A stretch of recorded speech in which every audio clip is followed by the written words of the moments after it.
அனைவருக்கும் வணக்கம். மகர ராசினியர்கள், நீங்கள் உலகில் எந்த மூலையில் இருந்தாலும் இவை உங்களுடைய வாழ்வில் நடந்தே தீரும். அந்த வகையில் மகர ராசினியர்களுக்கு என்ன மாதிரியான நன்மைகள் எல்லாம் ஏற்பட இருக்கு, கிரகநிலைகளின் ரீதியாக அமையிருக்கும் சாதகங்கள் என்ன, பாதகங்கள் என்ன, மேலும் என்ன மாதிரியான நன்மைகள் எல்லாம் உங்களுடைய வாழ்வில் ஏற்பட இருக்கு. குறிப்பா மகர ராசினியர்களுக்கு இக்காலகட்டத்தை பொறுத்த வரைக்கும் கிரகங்களுடைய சஞ்சார நிலைகள் என்ன என்று பார்க்கும்போது இத்தருணங்களை பொறுத்தவரை ரிஷபத்தில் சுக்கிரனும், மிதுனத்தில் சூரியனும், குரு பகவான் கடகத்தில் சஞ்சரித்து வந்த புதன் பகவான் சிம்ம ராசிக்கு பயிற்சியாகி அங்கு ஏற்கனவே சஞ்சரித்து கொண்டிருக்கும் கேது மற்றும் செவ்வாயோடு இணைகிறாரு. கும்பத்தில் சனி பகவானும் ராகுவும் இணைந்து சஞ்சரிக்கிறாங்க. இந்த கிரகங்களுடைய சஞ்சார நிலைகளின் காரணமாக மகர ராசினியர்கள் உலகில் எந்த மூலையில் இருந்தாலும் உங்களுடைய வாழ்வில் குடும்ப சூழ்நிலை ரீதியாக உத்தியோகம், தொழில், வியாபாரம், கலைத்துறை, அரசியல் துறை, மாணவ மாணவிகள், விவசாய துறையினர், பெண்மணிகள் என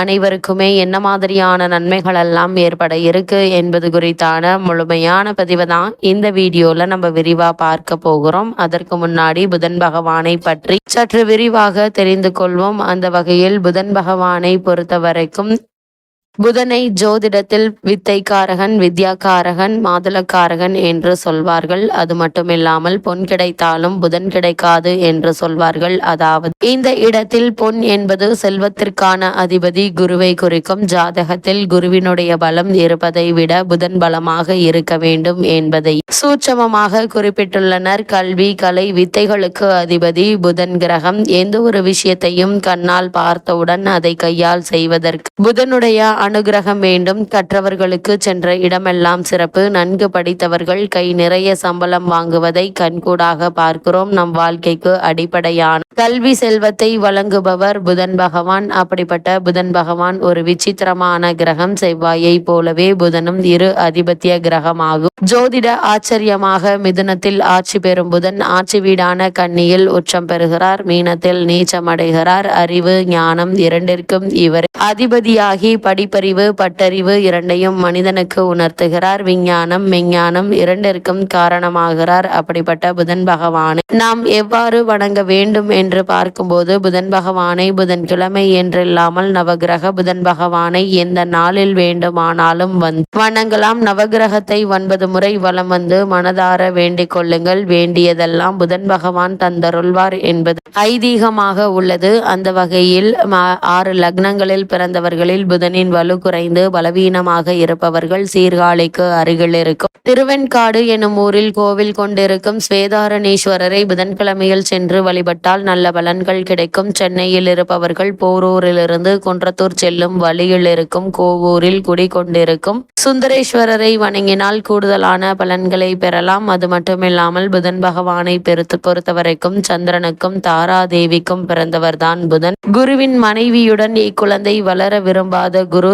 சந்திரனின் அக்குழந்தையை ஒப்படைத்தார். சந்திரனும் அக்குழந்தையை தன் 27 மனைவிகளிடம் ஒப்படைக்க அவர்களுள் ரோகிணி மற்றும் கார்த்திகை மட்டுமே அதிக அன்புடன் வளர்க்க மற்ற மனைவிகளாலும் தச்ச பிரஜாபதியாலும் சந்திரன் அடைந்த சாபங்களும் சிவபெருமானால் சந்திரன் மோட்சமும் அடைந்தார். ரோகிணி, கார்த்திகை இருவரும் புதனை அன்புடன் வளர்க்க ரோகிணியிடம் மட்டும் புதன் அதிக அன்பு கொண்டார். காலங்கள் கடந்தோடின. குழந்தையாக இருந்த புதன் வளர்ந்து வாலிபரானார். வாலிப பருவத்தை அடைந்த புதன் தன் பிறப்பை பற்றி அறிந்ததும் தந்தையை வெறுத்தார். தந்தையினால் இதுவரை அனுபவித்த ஆதரவை வெறுத்து இருப்பிடத்தை விட்டு வெளியேறி ஆசிரம வாழ்க்கையை வாழ முடிவெடுத்தார். இமயமலை சாரலில் உள்ள வனத்தை அடைந்து அங்கு தனக்கென்று ஒரு ஆசிரமத்தை அமைத்தார். குருவில்லாமல் பல கலைகளை கற்று தேர்ச்சி பெற முடிவெடுத்தார். காரணம், தன் பிறப்பில் தந்தையான சந்திரன் மற்றும் குருவினுடைய மனைவி தாராதேவி செய்த தவறினால் குருவினை வெறுத்தார். குரு இல்லாமல் சில கலைகளை கற்ற புதன் பல கலைகளை கற்க முடியாமல் தவித்தார். பல கலைகளை குருவினுடைய உதவி இல்லாமல் கற்க வேண்டுமாயின் இறைவனுடைய அருள் வேண்டும் என எண்ணிய புதன் நாராயணனை நோக்கி தவம் இருந்தார். பல இன்னல்களை கடந்து தவம் புரிந்த புதனின் தவத்தை கண்டு நாராயணன் அவர் முன் தோன்றி அவருக்கு